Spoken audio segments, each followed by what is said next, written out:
அனைவருக்கும் வணக்கம். தெய்வீக பலன்கள் சேனல் சார்பாக தங்களை அன்புடன் வரவேற்கிறோம்.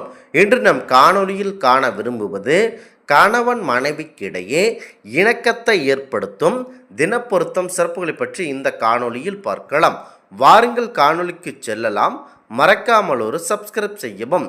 தினப்பொருத்தம் என்பது திருமண பொருத்தங்களில் ஒன்றாகும். இது கணவன் மனைவிக்கிடையே அன்றாட வாழ்க்கையில் நெருக்கத்தையும் இணக்கத்தையும் மகிழ்ச்சியையும் இருக்கிறது. முக்கியமாக இது அனைத்தையும் குறிக்கும் ஒரு நிகழ்வாகும் இந்த தினப்பொருத்தம்.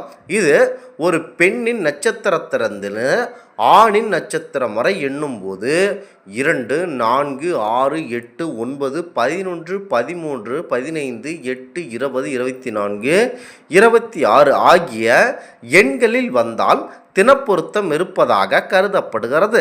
இந்த பொருத்தம் திருமண தம்பதிகளிடையே ஒருவருக்கொருவர் அன்றாட மகிழ்ச்சியாகவும் அன்பாகவும் இணக்கமாகவும் வாழவது ஒரு முக்கியமான பொருத்தமாக பார்க்கப்படுகிறது. இந்த தினப்பொருத்தம் இருந்தால் கணவன் மனைவி இருவரும் தினந்தோறும் அன்புடனும் மகிழ்ச்சியுடனும் எந்த ஒரு திட்டமிடலும் இருக்கும். முக்கியமாக எந்த ஒரு செயலை செய்தாலும் இருவரும் மகிழ்ச்சியாக சேர்ந்து செய்வார்கள்.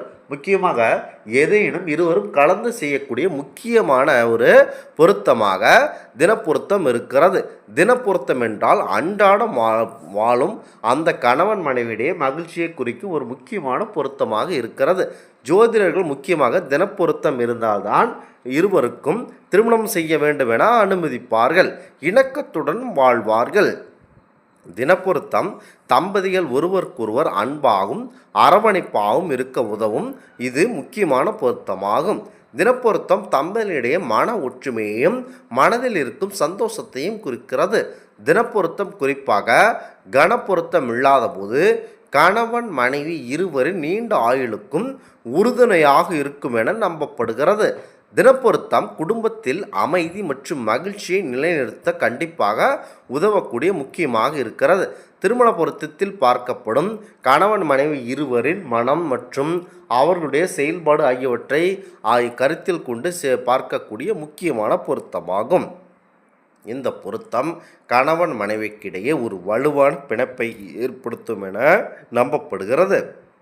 தினப்பொருத்தம் பார்க்கும்போது நீங்கள் கட்டாயம் கவனிக்க வேண்டியது என்னவென்றால், பெண்களின் நட்சத்திரத்திலிருந்து ஆணின் நட்சத்திரம் வரை எண்ணி அது குறிப்பிட்ட எண்களில் இருக்கிறதா என்று நீங்கள் பார்க்க வேண்டும். ஆண் பெண் இருவரின் நட்சத்திரங்களும் அசுர கணத்தில் இருந்தால் அது கணப்பொருத்தம் இல்லாததாக கருதப்படுகிறது. கணப்பொருத்தம் இல்லாவிட்டாலும் தினப்பொருத்தம் இருந்தால் திருமணம் கண்டிப்பாக செய்யலாம். தினப்பொருத்தம் என்பது திருமண பொருத்தத்தில் ஒரு முக்கிய அம்சம். ஆனால் இது மட்டுமே திருமண வாழ்க்கையின் வெற்றியை தீர்மானிக்க இதர பொருத்தங்களையும் தம்பதியில் தனிப்பட்ட குணாதிசயங்களையும் வைத்து கண்டிப்பாக நீங்கள் அந்த தினப்பொருத்தம் இருக்கிறதா என நீங்கள் பார்க்கலாம். தினம் என்றால் நாள்தோறும் என பொருள். இது நாள் பொருத்தம் இருந்தால் ஆணும் பெண்ணும் கூடி வாழும் பொழுது அவர்கள் சண்டை சச்சரவுகள் இல்லாமல் சந்தோஷமாக வாழ்வார்கள் என்பது ஐதீகமாகும். முக்கியமாக ஒரு அர்த்தமாகவே பார்க்கப்படுகிறது. நிலவு ஒவ்வொரு நாளும் ஒவ்வொரு நட்சத்திரத்தில் இருந்து பயணிக்கும். அதாவது 27 நட்சத்திரங்களை 27 நாட்களில் கடக்கும். அந்த முழு சுழற்சியின் போது 2 ராசிகளும் ஒத்து வந்தால் உடல் நலனும் மனநலனும் சிறந்து வாழ்வார்கள் என்பது ஐதீகமாகவே இருக்கிறது. பெண் நட்சத்திரத்தில் இருந்து ஆணுடைய நட்சத்திரம் வரை எண்ணி பார்க்க வேண்டும். வரும் எண்ணை 9ஆல் வகுத்தால் மிச்சம் வராமல் இருக்க வேண்டும். அது சிறப்பான பொருத்தமாகவே பார்க்கப்படுகிறது. அதாவது 9, 18, 27 இடங்களில் வரும் நட்சத்திரங்கள் கொண்ட ஜாதகம் நன்றாக தினப்பொருத்தம் பொருந்துகிறது. அப்படி மீதம் வருகும் எண் வந்தால் அந்த மீதம் 3, 5, 7 என வரக்கூடாது.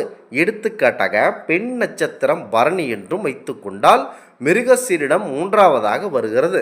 ஆக இது பொருந்தாது. சித்திரை 12இல் வருகிறது. இந்த 12 9ஆல் வகுத்தால் மீதம் 3 வருகிறது. ஆகவே இது பொருந்தாத ஜாதகமாகவே பார்க்கப்படுகிறது. ஒவ்வொரு நட்சத்திரமும் 4 பாதங்களாக பிரிக்கப்பட்டிருக்கும்.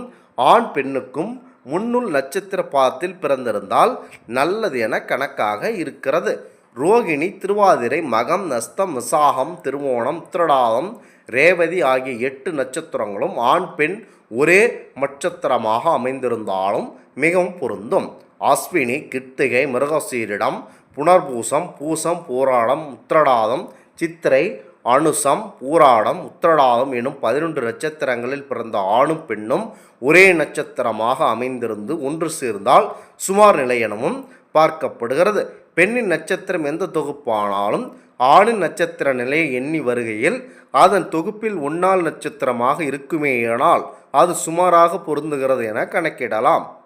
இது பெண்ணின் நட்சத்திர தொகுப்பிற்கு முந்தைய தொகுப்பில் இருக்க வேண்டும். கட்டாயம் இவர்களுக்கு திருமணம் செய்யக்கூடாது. இது தவறான நிலையாகவே பார்க்கப்படுகிறது. முக்கியமாக அதே வேளையில் மூலம் நட்சத்திரம் பிறந்த பெண்ணுக்கு தனுசு ராசி 27ஆம் இடத்தில் உள்ள கேட்டை விருச்சிக ராசியாக வருவதால் இது பொருந்தாது. அதாவது திருமண பொருத்தத்தில் தின பொருத்தம் என்பது மிக முக்கியமாக பார்க்கப்படும் பொருத்தமாக கருதப்படுகிறது.